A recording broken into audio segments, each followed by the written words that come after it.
Hi, this is Free Thinking Through the Fourth Turning. My name is Sasha Stone.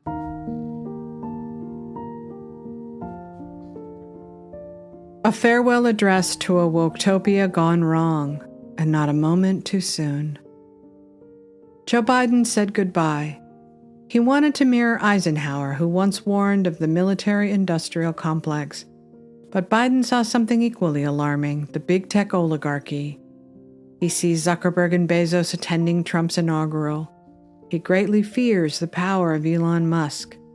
He realizes that his side lost control of it, and now he wants all of us to be afraid.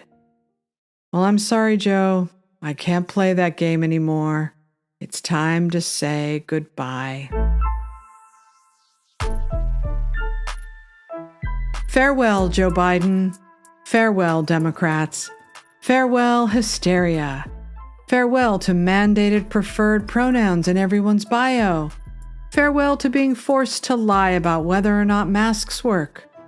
Farewell to not being allowed to give people the benefit of the doubt. Farewell to being too afraid to ask questions about an experimental vaccine. Farewell to critical race and gender theory in elementary schools. Farewell to the ruling oligarchy. Yes, Joe, you were the front man for it. You can't fool me. I was part of it too. It was like a daisy chain of paper dolls. Hollywood, all major corporate and cultural institutions, big pharma, and all of the ads they pumped into the veins of Americans that showcase the American utopia in all of its splendor. Just take this pill, and you too can be with us in the happy place. Farewell to a government censoring speech via social media. Farewell to the absence of masculinity. Farewell to worrying about every word that comes out of our mouths. What we drive, what we wear on Halloween, what we buy, what we eat, what we watch, what we desire. Farewell to being made to hate ourselves and everything we know to be true but can't say out loud. Farewell to being the oppressors and the oppressed, defined only by the color of our skin. Farewell to hating our history, hating our country, hating our heroes. Farewell to virtue signaling our goodness. Farewell to always being told that it's better to keep your head down and say nothing about any of it. Farewell to never being able to take a joke. Farewell to seeing problematic content in every movie, and farewell to the warning labels now affixed to all of them. Farewell to seeing all men as predators and all women as victims. Farewell to a country ruled by fear, because our leaders can't see it any other way. Farewell to a president who called half the country ultra-fascists, ultra-MAGA, and extreme MAGA Republicans. Farewell to a government that believes its biggest threat comes from the people of the United States. Farewell to life inside the doomsday cult, where every single day is the end of the world. Farewell to every word taken literally and seen as another chapter of Mein Kampf. Farewell to repression and sanctimony. Farewell to the long, dark winter. Farewell to lawn signs. Farewell to pretending Kamala Harris wasn't a terrible candidate installed by the deep state. Farewell to ever having to worry about speaking the truth. Farewell to the unshakable hopelessness, the unending sadness, the mourning of the long-forgotten old left. It's never coming back. Everything has to be rebuilt. Welcome to the beginning of the rest of your life. At least now you can have a life. Bringing it all back home.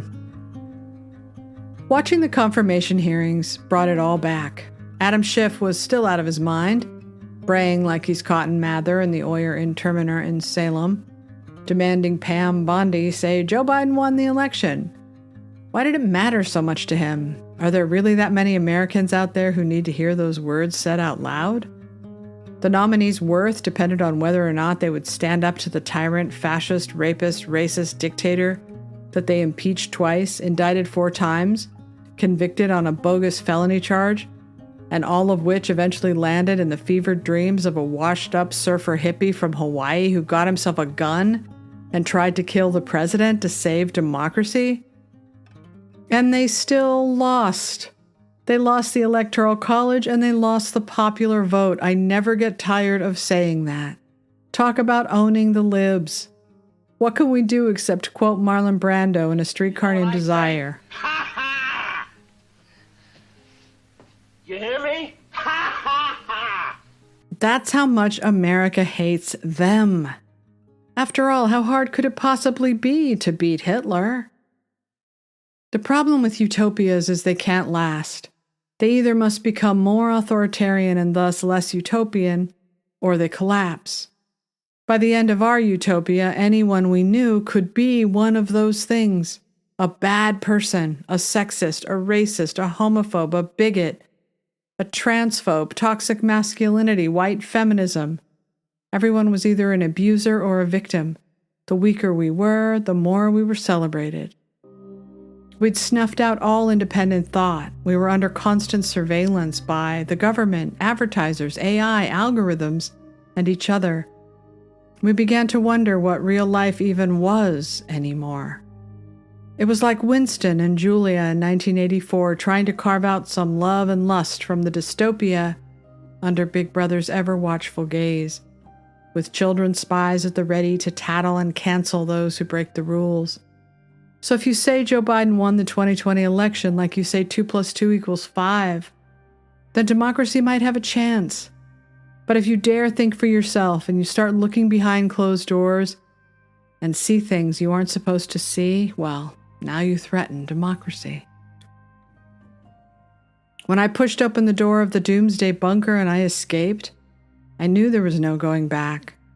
I also knew I couldn't save anyone, much less the once great culture I used to love. There is no saving whatever it is we used to call the left. There is only saving America from what it had become, so that all of us can at least have a fighting chance. No, it won't be perfect. Yes, it might be chaos, entertaining chaos, but chaos all the same. We'll have to learn how to tolerate each other again, live together somehow, and learn this new way of life suddenly foisted upon us with the internet. Because now we know what it looks like to shut ourselves off from people and ideas we cannot control. If the Democrats on Blue Sky and in the Senate confirmation hearings are any indication, nothing much has changed on the inside.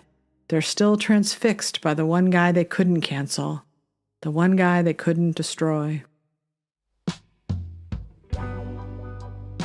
1984, Part 2, quote, "If there was hope, it must lie in the proles, because only there in those swarming disregarded masses, 85% of the population of Oceania, could the force to destroy the party ever be generated.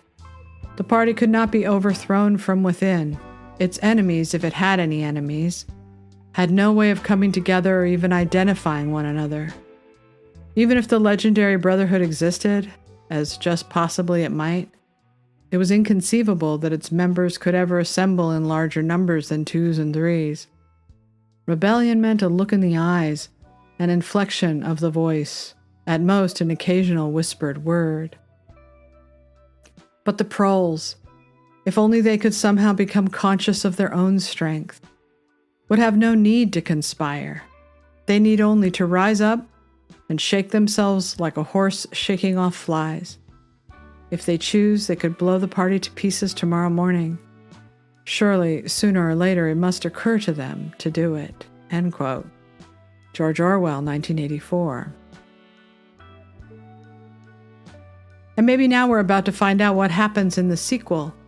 Does Big Brother find a way to regain power by destroying Elon Musk to retake X and make it Twitter again? Do those of us exiled and canceled remain on the outside? Does the New York Times beg Barry Weiss to come back? Or the Atlantic to throw themselves at the feet of Walter Kern?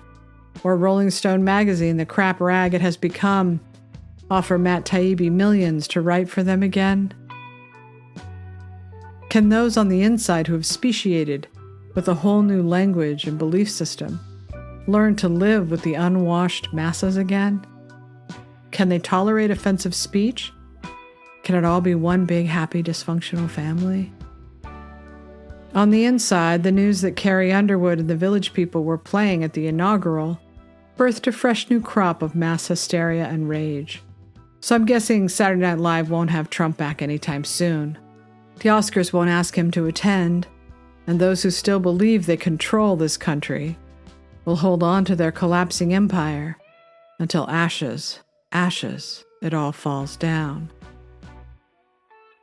I don't know, but it doesn't matter, because today we say farewell, and oh how sweet it is.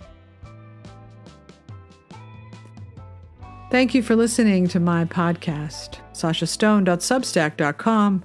Don't forget to leave a review if you like the podcast. And remember, to thine own self be true. If I had wings like Nora's dove, I'd fly up the river to the one I love. Fare thee well, oh honey, fare thee well.